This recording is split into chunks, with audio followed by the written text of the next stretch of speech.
ধনেপাতার চাটনি এইভাবে একবার বানিয়ে দেখুন, কথা দিচ্ছি খেতে ভালো লাগবেই, আর সব কিছু দিয়ে খেতে পারবেন। দারুণ হয়েছিল কিন্তু আমারটা। তো আমি কিছুটা ধনেপাতা ব্লেন্ড করে নিলাম, তারপরে ফ্রাইং প্যানে সর্ষের তেল দিলাম, পরিমাণ মতো দেবেন আপনারা। একটু পাঁচফোড়ন গরম করে তারপরে শুকনো লঙ্কা, কিছুটা রসুন কুচি, কয়েকটা গোটা রসুন, আদা গ্রেট করে দিয়ে দিলাম, একটা লঙ্কা কুচিয়ে দিয়ে দিলাম।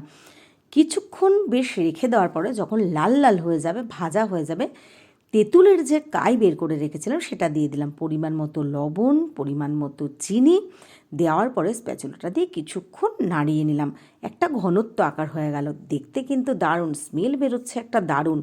তারপরে গ্যাসটা বন্ধ করে আমি দিয়ে দিলাম ধনেপাতা বাটাটা। তারপরে কিছুক্ষণ ভালো করে নাড়িয়ে নিয়ে মানে সব একসাথে মিশিয়ে দিলাম। আমার কিন্তু ধনেপাতার চাটনি রেডি। কেমন লাগলো জানাবেন কিন্তু।